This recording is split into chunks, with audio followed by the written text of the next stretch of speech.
समझते हैं stage of depression, depression का स्टेज। ठीक है, अगर आपने पहले वाले वीडियोस देखी होगी, इसका जो पार्ट 2 है, तो आपको समझ में आ जाएगा तुरंत ही। देखिए, इसका 3 स्टेज होता है, माइल्ड, मॉडरेट और सीवियर। माइल्ड, मॉडरेट और सीवियर। सीवियर डिप्रेशन जो होता है वो आपको टाइप ऑफ डिप्रेशन में मैं डिटेल में समझाई हूँ। ठीक है, चलिए, माइल्ड डिप्रेशन में क्या होता है? Depression with psychological symptoms more than 14 days. मतलब कि डिप्रेशन है, व्यक्ति को डिप्रेशन है। अब डिप्रेशन में मैं 8 सिम्टम्स बताई थी, गिल्ट वगैरह, एनर्जी रिड्यूस होना, एक्टिविटी कम होना, तो वो सारे सिम्टम्स प्रेजेंट है। साथ ही साथ व्यक्ति के अंदर क्या हो रहा है? साइकोलॉजिकल सिम्टम्स भी आ रहा है साथ में। साइकोलॉजिकल सिम्टम्स का मतलब उसको जो है व्यक्ति जो बहुत ज़्यादा मतलब होता है ना, गिल्ट में रह रहा है, या फिर उसका कंसंट्रेट नहीं कर पा रहा है, तो ये सारी चीज़ें जो है उसको हो रही है। और ये कितना दिन से है? 14 दिन से ज़्यादा है अगर, तो हम उसे माइल्ड डिप्रेशन कहेंगे। यानी कि एक व्यक्ति जिसको डिप्रेशन है और डिप्रेशन के साथ क्या प्रॉब्लम हो रही है? डिप्रेशन के साथ उसको साइकोलॉजिकल सिम्टम्स हो रहे हैं, जैसे कि एक्टिविटी रिड्यूस होना, एक्टिविटी, साइकोमोटर एक्टिविटी रिड्यूस हो रहा है, या फिर कह सकते हो कि एकदम उदास रह रहा है, सैड रह रहा है, ठीक है, कंसंट्रेट नहीं कर पा रहा है, तो ये साइकोलॉजिकल सिम्टम्स है। अगर ये दोनों सिम्टम्स हैं, डिप्रेशन का भी और साइकोलॉजिकल सिम्टम्स का भी, 14 दिन से ज़्यादा, तो हम उसे माइल्ड डिप्रेशन कहते हैं। नेक्स्ट है मॉडरेट डिप्रेशन, मतलब कि डिप्रेशन भी है, साइकोलॉजिकल सिम्टम्स भी है, और साथ साथ फिजिकल सिम्टम्स भी आ गया। फिजिकल सिम्टम्स क्या है मैं एक्सप्लेन कर चुकी हूँ पार्ट 2 में, फिर से एक बार बता रहे थे। फिजिकल सिम्टम्स का मतलब होता है बॉडी सिम्टम्स, जो बीमारी हुई है उसकी वजह से आपके बॉडी में कुछ सिम्टम्स अपीयर हो रहे हैं, जैसे कि डिप्रेशन में व्यक्ति है तो उसका हार्ट रेट फास्ट हो रहा है, उसको भूख नहीं लग रहा है, उसको नींद नहीं आ रही है, तो ये सारे सिम्टम्स फिजिकल सिम्टम्स में होंगे। अगर ये तीनों सिम्टम्स हैं तो उसे मॉडरेट डिप्रेशन बोलेंगे। नेक्स्ट आता है सीवियर डिप्रेशन। सीवियर डिप्रेशन का मतलब क्या हुआ कि डिप्रेशन भी है, फिजिकल सिम्टम्स भी है, साइकोलॉजिकल सिम्टम्स भी है, तीनों सिम्टम्स हैं। चौथा सिम्टम्स एक और ऐड हो जाता है, साइकोटिक सिम्टम्स। देखिए, साइकोटिक सिम्टम्स में 2 सिम्टम्स आते हैं, हेलुसिनेशन और डिल्यूजन। हेलुसिनेशन और डिल्यूजन क्या होता है मैं नहीं बताऊंगी, कई बार बताई हूँ। ठीक है, चलिए, तो एक चीज़ और हम देखते हैं, फिजिकल सिम्टम्स जो होता है उसमें 2 बहुत ही इंपॉर्टेंट सिम्टम्स है, आगे आपको बहुत काम देगा ये चीज़ें, ओमेगा साइन और वेरगेट साइन। ये क्या होता है? ये 2 सिम्टम्स है जो डिप्रेशन के मरीज में जो है देखने को मिलता है। ठीक है, जैसे कि मैं आपको जूम करके दिखाती हूँ। आप ये देख रहे हो, व्यक्ति का जो आईब्रो है वो इस तरह से क्रीज लाइक स्ट्रक्चर बना हुआ है। मतलब अपने नहीं, हम लोग बचपन में खेलते दोनों आईब्रो को एकदम ऐसे करके आपस में जोड़ने की कोशिश करते हैं, उस टाइप से बन जाता है। ठीक है, और फिर ये जो है ऊपर में इस तरह का क्रीज बन जाता है, यानी कि जस्ट लाइक दैट। इसको आपको पता है इसको हम क्या बोलते हैं? इसको हम ओमेगा साइन बोलते हैं। क्या बोलते हैं? ओमेगा साइन बोलते हैं।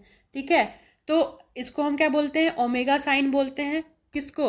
आपने देखा कि व्यक्ति का जो 2 आईब्रो है उस वो आपस में जुड़ने की कोशिश करती है और एक ऊपर में इस टाइप का स्ट्रक्चर बन जाता है, जिसको हम ओमेगा साइन बोलते हैं, और इसीलिए इसका नाम पड़ा ओमेगा साइन सिम्टम्स का। ठीक है, नेक्स्ट है वीराघट साइन। वीराघट साइन में क्या होता है कि जो आईब्रो है होती है वो फोल्ड हो जाती है। जैसे आप ऐसे समझो कि आईब्रो जो है आपस में फोल्ड हो रही है, ठीक है, आपस में जुड़ रही है, इसे हमने क्या बोला?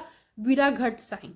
ठीक है, और ऊपर में ये आईब्रो तो जुट ही रही है, साथ में इस तरह का जो सिंबल बन रहा था ऊपर में, इसे हम क्या बोलते हैं? इसे हम कहते हैं विरघट साइन। एक शब्द में बोले तो आईब्रो का फोल्ड होना विरघट साइन, ठीक है, और जो फोरहेड है वहाँ पे फोल्डिंग होना, this is called omega sine. चलिए, डायग्नोसिस में क्या करेंगे? तो हिस्ट्री कलेक्शन करते हैं, फिजिकल एग्जामिनेशन करते हैं, एमएससी करते हैं। हिस्ट्री कलेक्शन क्यों करेंगे? ताकि पता चल सके कि आखिर जो व्यक्ति में डिप्रेशन है वो इंडोजेनस है या फिर एक्सोजेनस है। मैं बताई ना कि इंडोजेनस का मतलब होता है कि मान ली किसी व्यक्ति में एक्सीडेंट हो गया तो ये पता चला कि भाई उसके कारण डिप्रेशन है, या फिर व्यक्ति में किसी डाइवोर्स वगैरह हो गया है तो उसके कारण डिप्रेशन है। ये सारी चीज़ें फिजिकल एग्जामिनेशन इसलिए करेंगे ताकि हमें पता चल सके कहीं ब्रेन का जो एनाटॉमिकल स्ट्रक्चर है वो डैमेज तो नहीं है, जिसकी वजह से तो हम सीटी स्कैन, एमआरआई वगैरह करेंगे। ठीक है, एमएससी मेंटल स्टेटस एग्जामिनेशन करेंगे। एमएससी क्या होता है, उसमें हम क्या क्या करते हैं हम ऑलरेडी डिटेल में पढ़ा चुके हैं एमएससी के वीडियोज़ में। ठीक है, तो हम शॉर्ट में समझाते हैं कि हमने पढ़ा था कि डिप्रेशन में क्या होता है कि कंसंट्रेशन नहीं बनता है, ठीक है। तो कंसंट्रेशन नहीं बनता है तो इसलिए हम इसको चेक करेंगे कि भैया हम मरीज को बोलेंगे कि जैसे मान लो 100 है, 100 में तुम 15 जोड़ो, फिर क्या आएगा। अगर वो सही बताया तो फिर बोलेंगे ठीक है उसको फिर से 15 उसमें जोड़ो, फिर वो सही बताया तो उसको बोलेंगे फिर से 15 जोड़ो।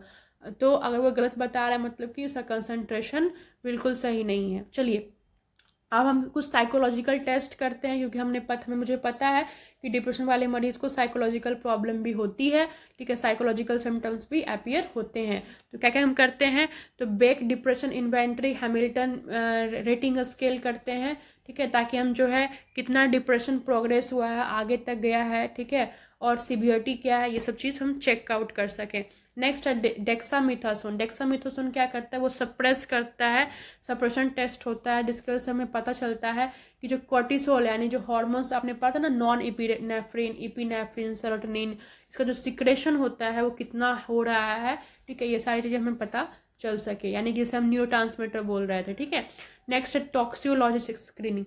टॉक्सियोलॉजी स्क्रीनिंग में हम क्या करते हैं, हम जो है चेक करते हैं कि किसी ड्रग के कारण तो इसको डिप्रेशन नहीं हुआ, लेकिन कोई कोकीन या कोई अल्कोहल ज़्यादा कंज्यूम करता था, इसकी वजह से तो डिप्रेशन नहीं हुआ है, ठीक है। चलिए नेक्स्ट हम ट्रीटमेंट की बात करें। ट्रीटमेंट ऑलरेडी मैं टाइप्स में आपको एक्सप्लेन कर चुकी, फिर भी मैं बता देती हूँ। मोस्ट कॉमन ड्रग्स है डिप्रेशन में जो यूज़ करते हैं वो है SSRI, ठीक है।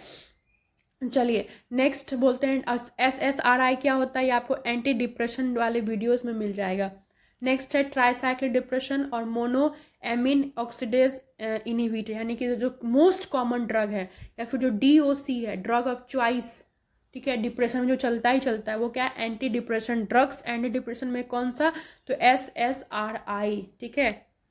चलिए अब हम बात करते हैं एटिपिकल डिप्रेशन देंगे। एटिपिकल डिप्रेशन देंगे ताकि जो आपने वो जो एटिपिकल डिप्रेशन पढ़ा था ना अभी, इसीलिए। चलिए नेक्स्ट साइकोथेरेपी। साइकोथेरेपी में पता ही है कि 1-to-1 इंटरेक्शन करते हैं ताकि जो है चीज़ें ठीक हो सके, बातचीत करने के दरमियान जो साइकोलॉजिकल सिम्टम्स अपीयर हो रहे थे वो ठीक हो सके। तो साइकोथेरेपी में कौन सा देंगे, तो ये CBT देंगे, यानी कि कॉग्निटिव बिहेवियर थेरेपी। अब ये क्या होता है, ये आप लोगों को पहले ही पढ़ना था, ठीक है, ये मैं पढ़ा चुकी हूँ। कॉग्निटिव बिहेवियर थेरेपी यहाँ पे पढ़ाना पॉसिबल नहीं है, कॉग्निटिव बिहेवियर थेरेपी। चलिए और भी थेरेपी दे सकते हैं, फैमिली थेरेपी, मार्शल थेरेपी। मान लिया कि हस्बैंड वाइफ में डाइवोर्स हुआ, उसकी वजह से अगर डिप्रेशन में, तो मार्शल थेरेपी देंगे, चलिए ठीक है।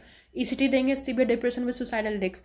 ECT तो हम तभी देते हैं जब एकदम बुरा कंडीशन है, यानी कि मरने वाला कंडीशन होता है, जैसे व्यक्ति सुसाइड करने की कोशिश कर रहा है और व्यक्ति डिप्रेशन में सुसाइड करता है। कौन से टाइप्स में मैं पढ़ाई थी, वो मैं पढ़ाई थी सीवियर डिप्रेशन में, यानी कि व्यक्ति अगर सीवियर डिप्रेशन में है तो सुसाइड करने की कोशिश करेगा, तो उस कंडीशन में हम ECT देंगे, वरना बाकी डिप्रेशन में हम ECT नहीं देते हैं। तो आई होप मेरा एफर्ट्स आपको दिख रहा होगा, आपको सब कुछ समझ में आ रहा होगा, अच्छा लग रहा होगा, ठीक है।